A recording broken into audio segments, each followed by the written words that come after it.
Farmer central minister Ajay Maken ji हमारा बीच में आज उपस्थित है। साथ में हमारा डेप्यूटी लीडर रकीबुल हुसैन जी, हमारा वर्किंग प्रेसिडेंट राना गोस्वामी, कमलक्ष पुरकास्ट,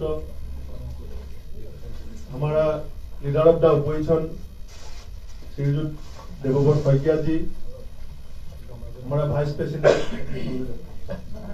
विजय शर्मा जी और निपेन ठाकुरिया जी, जाकिर हुसैन सिकदार जी भी उपस्थित है।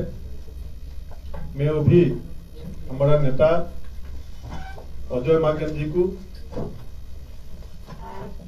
इस संवादित मेल को संबोधित करने के लिए रिक्वेस्ट करता हूं। सबसे पहले हम लोग मैं अनुरोध करूंगा प्रदेश अध्यक्ष उपेंद्र जी को और सीएलपी लीडर शइकिया जी को और जितने भी यहाँ पर हमारे मौजूद हैं,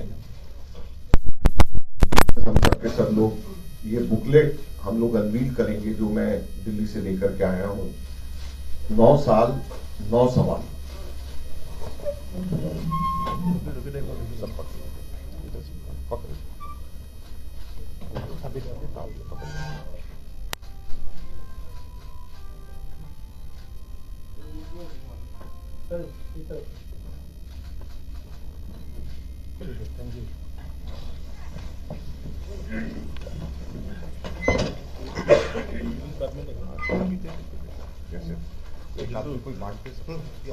हिंदी इंग्लिश अসমীয়া तीनटा रिलीज আছে भाषण ले लो।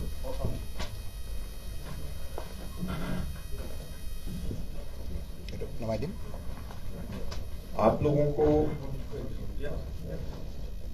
अभी इसकी कॉपीज तीनों की डिस्ट्रीब्यूट कर देंगे, सबको मिल जाएगा।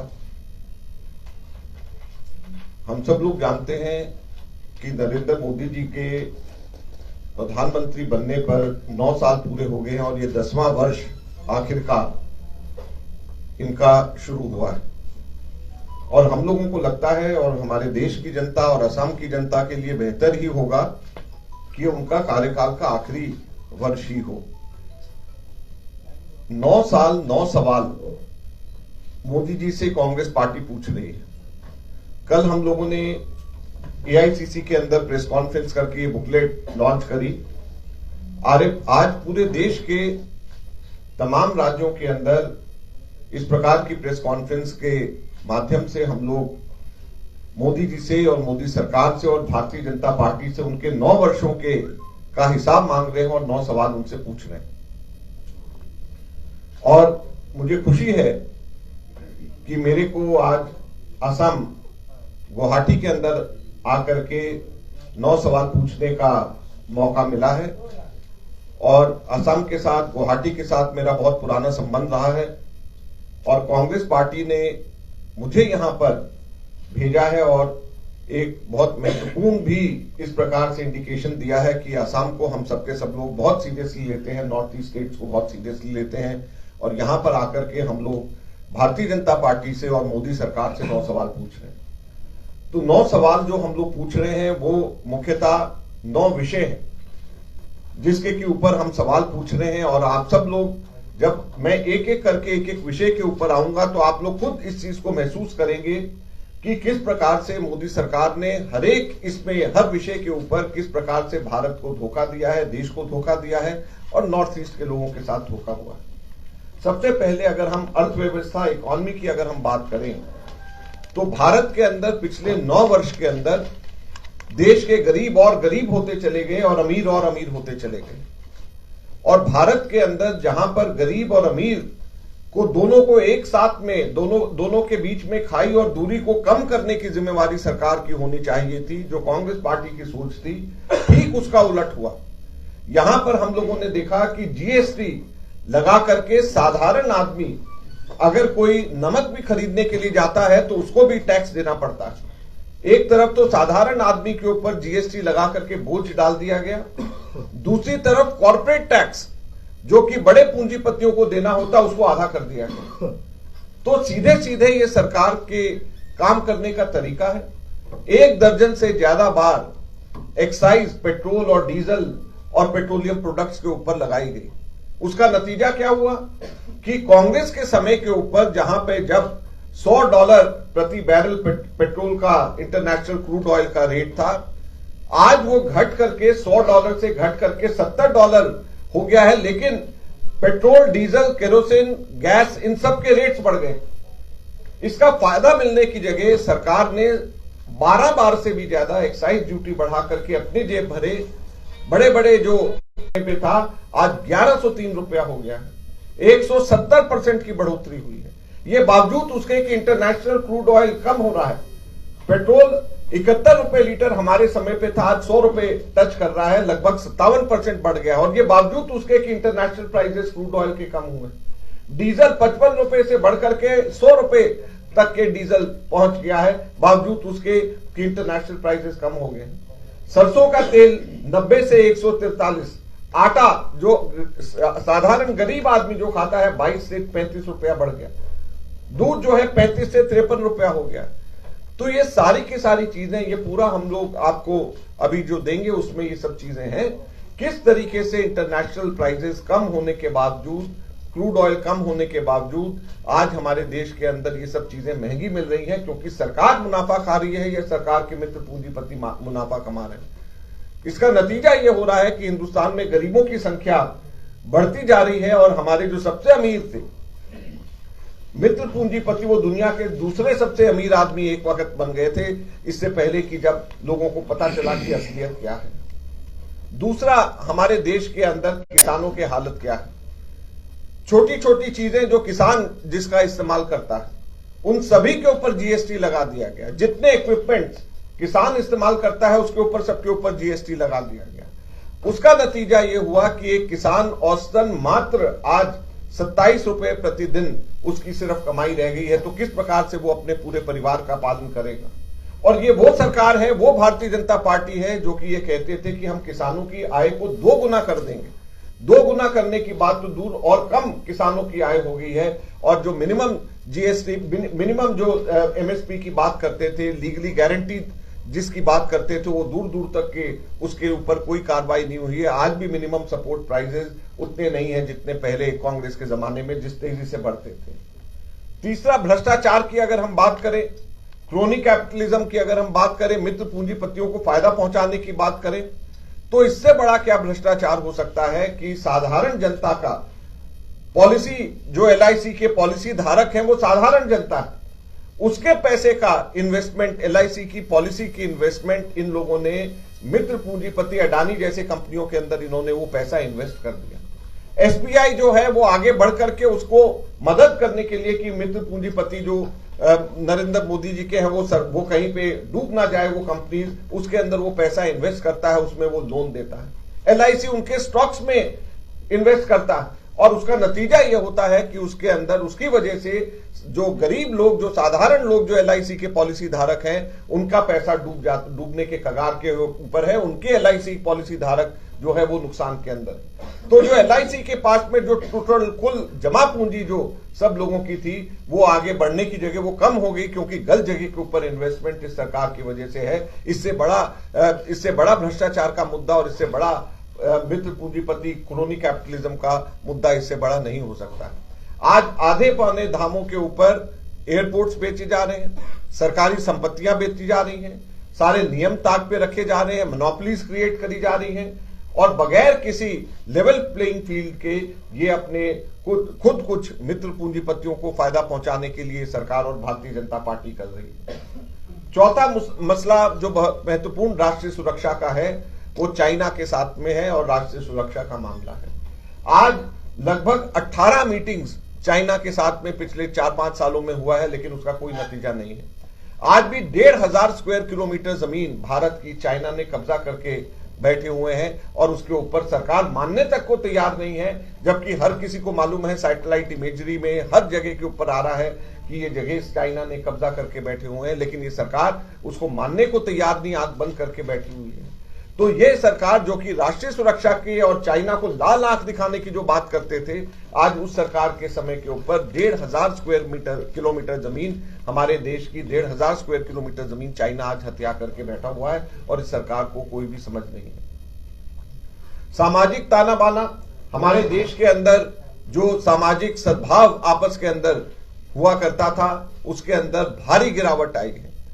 धर्म के नाम पे, जाति के नाम पे समाज को जिस तरीके से बांटा जा रहा है, जिस तरीके से घृणा के आधार पे के ऊपर जो है वायलेंस बढ़ती जा रही है, जिसको हम हेट क्राइम्स जिसको कहते हैं, वो आज सारे रिकॉर्ड तोड़ करके बैठी हुई है। हेट क्राइम्स हमारे देश के अंदर धर्म के नाम पे, जाति के नाम पे इतना तेजी से बढ़ गया है पिछले सालों के अंदर कि हमारे देश के अंदर लोकतंत्र की व्यवस्था के ऊपर ही प्रश्न चिन्ह लग गया है। छठा जो महत्वपूर्ण है वो सामाजिक न्याय का है। हमारे यहां पर दलित एट्रोसिटी यानी कि दलितों के ऊपर अन्याय के 23% केसेस बढ़ोतरी हुई है। हमारे क्राइम अगेंस्ट विमेन, महिलाओं के खिलाफ में जो क्राइम है उसके ऊपर 33% से भी ज्यादा उसमें बढ़ोतरी हुई है। हमारे जो फॉरेस्ट राइट्स हैं जो आदिवासियों के, उसको और कमजोर किया गया है, फॉरेस्ट राइट्स के अंदर कमजोरी की गई है। तो चाहे वो दलित हो, चाहे आदिवासी हो, चाहे महिला हो, हमारे जो सामाजिक न्याय की एक परंपरा रही है उसको पूरी तरीके से धाराशाही पिछले 9 वर्ष के अंदर कर दिया गया है। सातवां महत्वपूर्ण पॉइंट है कि लोकतंत्र और संघीय ढांचे के ऊपर प्रहार किया गया। आप लोगों को याद होगा यहां पे इससे पहले मणिपुर के अंदर नजदीक में किस प्रकार से पिछली बार कांग्रेस पार्टी की मेजॉरिटी थी, लेकिन उसको गलत तरीके से लोकतंत्र को एक तरीके से चुरा लिया गया, सरकार को चुरा लिया गया। उसी तरीके से अरुणाचल प्रदेश के अंदर पहले हुआ, गोवा में हुआ पहले, कर्नाटक में, मध्य प्रदेश में, महाराष्ट्र में, अब ये सारी स्टेट्स के अंदर लोकतंत्र को इस तरीके से लोकतंत्र की हत्या की जाती है कि लोग तो चुन करके किसी और पार्टी को भेजते हैं, लेकिन उसके बाद में सारे सरकारी तंत्रों का दुरुपयोग करके भारतीय जनता पार्टी किसी न किसी बहाने से सरकार को गिराती है। इससे ज्यादा शर्म की बात और इससे ज्यादा लोकतंत्र के लिए चिंता की बात नहीं हो सकती है। पार्लियामेंट की सिटिंग भी लोकतंत्र के लिए इससे ज्यादा खतरा क्या होगा कि पार्लियामेंट की सिटिंग रिकॉर्ड रूप में लो चली गई है, लोएस्ट। पूरे हिंदुस्तान के अंदर सबसे कम सिटिंग्स अगर किसी असेंबली की होती है तो वो गुजरात असेंबली की पहले होती है।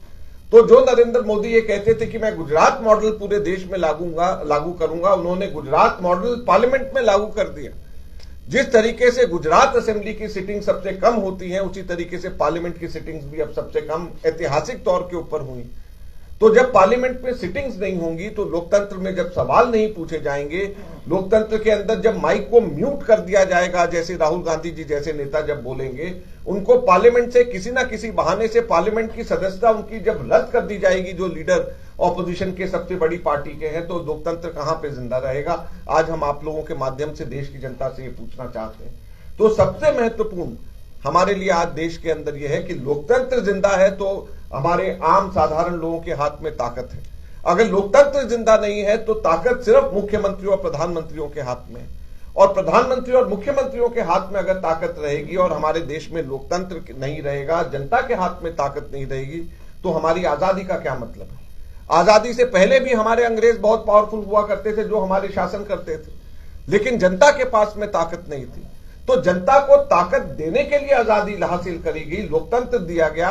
और अगर लोकतंत्र के अंदर जनता कुछ तय करती है कि यह सरकार होनी चाहिए और अंततः उसको पलट दिया जाता है धन बल के आधार के ऊपर, ईडी का इस्तेमाल करके, सीबीआई का इस्तेमाल करके, तो लोकतंत्र और आजादी कहां पे रही? आज कांग्रेस पार्टी भारतीय जनता पार्टी से पूछना चाहती है और आप लोगों के माध्यम से हमारे देश के लोगों को बताना चाहती है। अगर हमारे मीडिया के हाउसेस के ऊपर दबाव डाला जाए, अगर हमारे मीडिया के हाउसेस के ऊपर पैसे का दबाव, विजिलेंस का दबाव, ईडी का, सीबीआई का दबाव डाल करके अपने हिसाब से घुमाया जाए, तो लोकतंत्र कहां पे जिंदा रहेगा? अगर लोगों को सच्चाई दिखाने से रोका जाए तो लोकतंत्र कहां पर जिंदा रहेगा? आज हम आप लोगों के माध्यम से देश की जनता से और आप लोगों से भी यही सवाल पूछना चाहते हैं। फिर सामाजिक सुरक्षा कार्यक्रमों पे अगर आ जाएं तो मनरेगा के ऊपर कटौती करी गई, नेशनल फूड सिक्योरिटी एक्ट के अंदर कटौती करी गई, हमारी उज्ज्वला योजना को खत्म कर दिया गया। किस तरीके से हमारे देश के अंदर जो चाइल्ड मेल न्यूट्रिशन है वो बढ़ा गया है, क्योंकि सरकार ने सामाजिक सुरक्षा के लिए वेलफेयर स्कीम्स के ऊपर कटौती करी गई। तो मेल न्यूट्रिशन के अगर रेट बढ़ रहा है, चाइल्ड मेल न्यूट्रिशन का रेट बढ़ रहा है, क्योंकि सरकार ने इसके ऊपर खर्चा करना कम कर दिया है। कुपोषण, जो बच्चों का कुपोषण है उसकी संख्या अगर बढ़ रही है, तो आप समझ सकते हैं कि ये देश के लिए कितनी खराब बात है, देश के भविष्य के लिए कितनी खराब बात है। और ये काम सिर्फ ये इसलिए हो रहा है क्योंकि सरकार ने इसमें भारी कटौती केंद्र सरकार ने, भाजपा ने करा। और आखिर में जो नवा सवाल है सबसे महत्वपूर्ण, वो कोविड महामारी का कुप्रबंधन। किस प्रकार से मिसमैनेजमेंट इन्होंने कोविड का किया। अचानक लॉकडाउन लगा दिया जाता है पूरे देश के अंदर, उसकी वजह से इकॉनमी इतनी नीचे चली गई। उस एक क्वार्टर के अंदर जब इन्होंने लॉकडाउन लगाया अचानक, तो हमारी जीडीपी की उस क्वार्टर के अंदर 21% वो जीडीपी डाउन चली गई, जो अभी तक के रिकवर नहीं कर पाई। हमारी अनएम्प्लॉयमेंट इतनी बढ़ गई कि अभी तक के हम लोग उससे रिकवर हम लोग नहीं कर पाए। WHO ने का ये आंकड़ा है, कोई हमारा आंकड़ा नहीं है, कांग्रेस पार्टी का नहीं है, WHO का आंकड़ा है कि 47 लाख लोगों की भारत के अंदर कोविड से मृत्यु हुई है। 47 लाख लोगों की। तो जहां पर 47 लाख लोगों की कोविड से मृत्यु हुई है और ये सरकार उसको मानने के लिए तैयार नहीं है, ऑक्सीजन की कमी है, पूरी तैयारी के लिए दिक्कत थी, तो आप सोच सकते हैं कि भारत के अंदर, देश के अंदर क्या स्थिति रही। तो सरकार को चलाने में, जबकि राहुल गांधी जी ने पहले ही जनवरी में कह दिया था, चिता दिया था कि कोविड आने वाला है, और सरकार को यह कहा था कि इससे अर्थव्यवस्था के दुष्प्रभाव पड़ेंगे, आप तैयारी कर लीजिए, लेकिन इस सरकार ने कोई भी सुनने से मना कर दिया, जिसका नतीजा यह हुआ कि कोविड आया, हमारी तैयारी नहीं थी, हॉस्पिटल तैयार नहीं थे, ऑक्सीजन नहीं थे, आईसीयू के बेड्स नहीं थे हमारे को। उसकी वजह से आज हमारे को यह दिक्कत रही कि 47 लाख लोग मारे गए। सरकार ने नी जर्क रिएक्शन करा, झटके से एक्शन लिया, एकदम से लॉकडाउन लगा दिया बगैर किसी तैयारी के। लोग बेरोजगार हो गए, एमएसएमई जो छोटी इंडस्ट्रीज हैं बंद हो गई, जो आज तक के, अभी तक के भी बहुत सारी उसमें से खुल भी नहीं पाई हैं। ऐसी स्थिति भारत की हो गई। तो ये 9 सवाल हम लोगों ने भारतीय जनता पार्टी और मोदी से करें, और अब हम उम्मीद करते हैं कि 9 साल तक वो प्रधानमंत्री जिन्होंने एक भी प्रेस कॉन्फ्रेंस नहीं करी, एक भी प्रेस कॉन्फ्रेंस नहीं करी, एक भी सवाल का जवाब नहीं दिया। पार्लियामेंट के अंदर राहुल गांधी जी सवाल करते हैं तो उसका जवाब देने की जगह प्रधानमंत्री जी और सारी भारतीय जनता पार्टी साजिश करके उनको पार्लियामेंट से निष्कासित कर देती है। तो आज हम ये उम्मीद करते हैं कि पूरे देश भर में जो कांग्रेस पार्टी ये 9 सवाल पूछ रही है, प्रधानमंत्री जी कम से कम 9 सवाल के जवाब प्रेस कॉन्फ्रेंस करके नहीं दे सकते, तो 9 सवाल के जवाब वैसे ही दे दें। देश की जनता इंतजार कर रही है ये जानने के लिए कि वो 47 लाख लोग जो कोविड कुप्रबंधन से मरे हैं, वो उनका जिम्मेवार कौन है। देश की जनता जानना चाह रही है कि जो बेरोजगारी आज जो एकदम रिकॉर्ड तोड़ बेरोजगारी है, उसका जिम्मेवार कौन है। देश की जनता जानना चाह रही है कि जो आपके मित्र पूंजीपतियों के जेब में पैसे जा रहे हैं वो और अमीर होते जा रहे हैं, जो गरीब और गरीब होता जा रहा है, उसका कौन जिम्मेदार है। आज देश की जनता ये सारे सवाल, 9 सवाल आपसे पूछना चाहती है कि वो 1,500 स्क्वायर किलोमीटर जमीन जो चाइना ने आज हड़प ली है, वो हम लोगों को कब वापस मिलेगी। हम उम्मीद करते हैं कि आज मोदी सरकार इसका, और मोदी साहब और भारतीय जनता पार्टी इसका जवाब देंगे, और हम लोग और हमारी देश की जनता और कांग्रेस पार्टी बेसब्री से इसका इंतजार कर रही है। मैं एक अनुरोध करूंगा इससे पहले कि आप लोग प्रश्न पूछें, कि आज हम लोगों का जो प्रेस कॉन्फ्रेंस है वो केवल इन मुद्दों के ऊपर है जो 9 सवाल हम लोगों ने पूछा है, और भूपेंद्र बोहरा जी, सैकिया जी और दूसरी पूरी टीम हमारी यहां पर है। आप लोग आगे जब भी कोई लोकल और दूसरे इश्यूज आप लोग उठाते हैं तो जरूर ये लोग हमेशा जवाब देते हैं। मैं देख रहा था बहुत काबिल हमारे पीसीसी अध्यक्ष हैं, इन्होंने बड़ी अच्छी प्रेस कॉन्फ्रेंसेस करके बहुत अच्छे इन्होंने सवाल उठाए हैं, और मैं उम्मीद करता हूं कि आगे भी कोई आपका सवाल होगा तो ये उसी तरीके से इसका जवाब भी देंगे। धन्यवाद।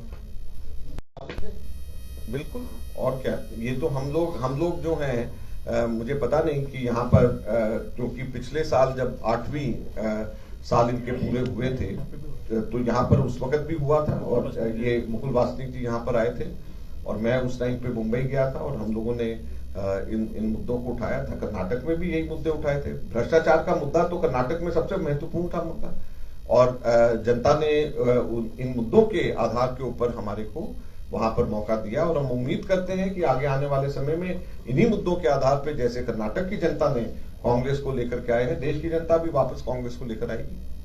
एक जो आपने 9 मुद्दे लेकर बांध दिए हैं, लेकिन एक सवाल कांग्रेस के हित के लिए मैं पूछ रहा हूँ, आप मुझे अन्यथा न ले।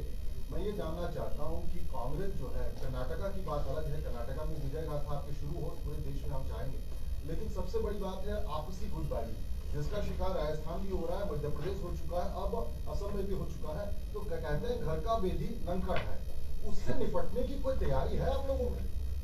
इससे अच्छा क्या निपट सकता है कि कि हम लोगों ने 2.5 दिन के अंदर अंदर मुख्यमंत्री की घोषणा कर दी। यहाँ पे कितने दिन लगे थे मुख्यमंत्री बनाने में? हैं? तो जितने आसाम में लगे थे उससे 1/3 दिन में कर दिया। आप उनसे पूछा आपने बीजेपी से कि उन्होंने कैसे किया? उनको वो कैसे पीछे रह गए? आप हमसे तो पूछ रहे हो जिसने 2.5 दिन में मुख्यमंत्री और उप मुख्यमंत्री का फैसला कर दिया। उत्तर प्रदेश में कितने दिन लगे थे जो आपस में झगड़े हो रहे थे योगी और मोदी के? तो ये आप कांग्रेस से पूछ रहे हो लेकिन भाजपा से नहीं पूछ रहे हो। और जो मैं जवाब दे रहा हूं मुझे नहीं लगता बहुत सारे लोग दिखाएंगे भी। हम जानते हैं सब कारण क्या है, इसलिए मतलब हमें आप लोगों से कोई नाराजगी नहीं है। और आप सब के सब लोग अच्छे लोग हैं, अच्छे से सवाल पूछते हैं, आप सब लोग समझते हैं।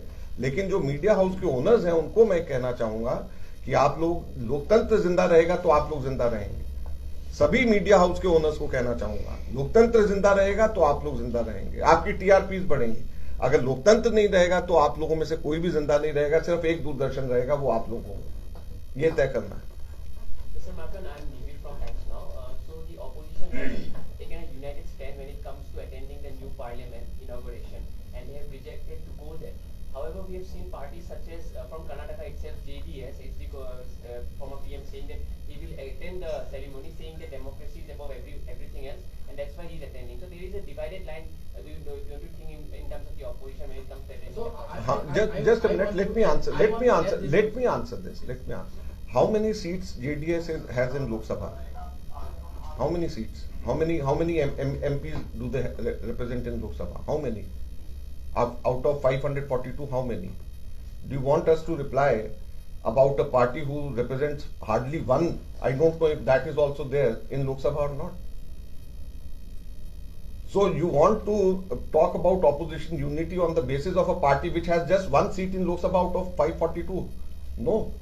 It has to be seen in the larger picture, and Congress and other opposition parties which have taken a decision, they constitute more than around 200 seats. So you are not talking about all these opposition parties who constitute around 200 seats. You are talking about just a party which has just one seat in Lok Sabha. So I don't think this is fair, just pointing out to a party which has just one seat and asking question about opposition unity. This is not fair. So over the Sangur Road, BJP has accused us as a Congress that the Gandhi family has neglected the Sangur, and just they keep just in a game of a corner of a museum. Listen, don't go just on the basis of what WhatsApp University is spreading. And that is not something which is historically correct, which is being said by the BJP.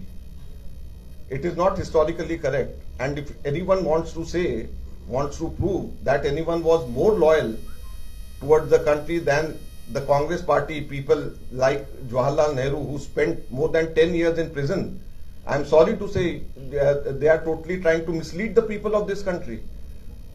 What is the background of the BJP leaders? Did anyone from the BJP sacrifice his life for the party, for the country? Not even one.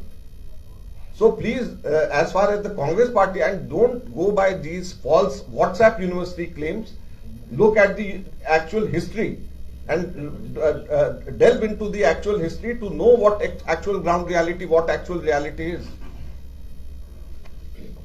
So another question is Arvind Kejriwal has seeks the support from the Congress party over the center's ordinance. So will your party to support the? We have not decided yet. This is the official statement from the party. It has not yet been decided. Sir आप north east आए तो इस सवाल north east के इलाके से क्योंकि मणिपुर में रिसेंट वायलेंस हुआ है, आपको मालूम होगा, लेकिन एआईसीसी का क्या स्टैंड है? तो बड़ी खुल के सामने नहीं आया। क्यों नहीं आया? मैं एआईसीसी का बड़ा अभी परसों डॉक्टर अजय कुमार ने एआईसीसी से पूरी प्रेस कॉन्फ्रेंस करी है। अगर आपने नहीं उसको देखा तो प्लीज आप लोग देखिए। नहीं, एक मिनट, उससे पहले मुकुल वासनिक की लीडरशिप में डॉक्टर अजय कुमार और दूसरे 3 मेंबर्स की टीम वहां पर जाकर के गए हैं, जिन्होंने रिपोर्ट अपनी वापस वहां पे दी है। आप प्लीज, एक तो हम लोगों को दिखाते नहीं है, कवर नहीं करते, और हम ही से सवाल पूछते हैं। दोनों चीजें दोनों तरफ से पिटाई मत कीजिए। Another question here. Sir, Sitaram Yechuri today tweeted that by bringing the Sengol, Raja and Praja culture has been brought back again to the forefront. Listen, I don't want to say anything because that is what the BJP wants. They want us to talk on these things so that the actual issues get diverted. What is the actual issue? The actual issue is unemployment. What is the actual issue? The actual issue is disparity between rich and poor. The actual issue is price rise. The actual issue is corruption. I would like to stress, and Congress party would like to stress on these important issues, on corruption, on price rise, on unemployment, rather than delving into these small matters, frivolous matters, which do not, on the basis of which it doesn't matter at all to a common citizen of the country, a common youth of the country. Common youth of the country is in distress because of unemployment, because of corruption, because of price rise. Household is in distress. So shouldn't we be talking about these things instead discussing on some frivolous matter and be happy about it? One local piece is stunning. Amalendu. Sir, will it be possible for you to have a single candidate against single opposition candidate against BJP in upcoming Lok Sabha election? Well, we are working for this, but the most important thing is whatever decision is to be taken, it can't be done by weakening the Congress party. I am of the view, and I think the party is also of the view, that if any alliance takes place by weakening the Congress party, it is not a good decision. So I am sure that finally whatever decision is taken, and I know towards which direction you are asking this question, finally in the long run, the Congress party needs to be strengthened. And this I am saying because BJP now has assumed the role of a national party. So in order to counter BJP, we need a strong national opposition. And that strong national opposition is only the Congress party. So you can't weaken the strong national opposition against the BJP and take on the BJP also simultaneously. This is not possible. So what I am trying to say is that Congress has to be strengthened at the national level. This is first and foremost, and Congress on its own has enough strength to take on the BJP, along with the help of other alliance partners wherever it is, but subject to the condition that Congress shouldn't be weakened in the long run. Madam. I'm Susmita from PTI. There are two questions. One is, how optimistic are you that the Prime Minister will actually reply to the 9 questions being put forward by the Congress? And secondly, what stops the Prime Minister from actually addressing the press? Well, I think the second question should be answered by the Prime Minister himself, because what stops him from addressing the press? Because there is no reason, and if you may recollect, since you cover PTI, that whenever Prime Minister Manmohan Singh used to go abroad, there used to be a press party along with him. And while coming back or while going abroad, every time he used to address the press conference in the flight itself. And Prime Minister goes alone in the flight. Leave aside press party, he doesn't even take the External Affairs Minister many times along with him. And also the press conferences which Prime Ministers during our time used to address, I have been a member of the Union Cabinet, always it used to be a weekly event for us and almost a monthly event for the Prime Minister to address the press. So what stops Narendra Modi from addressing the press is perhaps they don't want to answer the questions raised to them. Instead, they want to raise frivolous matters and make them important in the country, rather than answer the questions on rising unemployment, rising price rise, corruption, crony capitalism, disparity. All these are important questions concerning the common citizens. They don't want to, they are running away because they don't have any answers. That is why they are running away. And the first question which you asked, whether I am hopeful or not, I am not hopeful. To be frank, I am not hopeful. I am not, but as a responsible opposition, it is our duty to continue to raise these questions and tell the people, look, here is your Prime Minister who has failed to reply to these questions, which are so important, so very important for each and every common citizen of this country.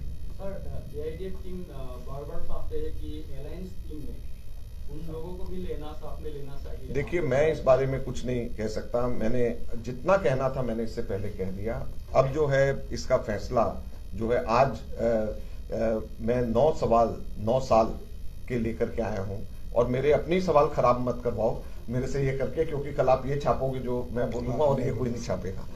धन्यवाद। Sir, last one question. Sir, today's the Niti Aayog meeting that the Chief Minister of the several states are boycotting this meeting, sir. NITI Aayog देखिए, actually the most important thing is that cooperative federalism in this country is under question mark. And be it the way GST is implemented, be it the way various acts are implemented and thrust upon the states are unhappy and angry about it. So it has to come out in some way or the other, which boycotting the Niti Aayog is one of the ways as the states are doing. But the way the center is encroaching upon the rights of the state governments, it is a reaction to this, and it has never happened before. The way our cooperative federalism is under threat. Thank you. সকলোৱে চাহ খাই যাব আৰু এইখিনি আমাৰ হেৰি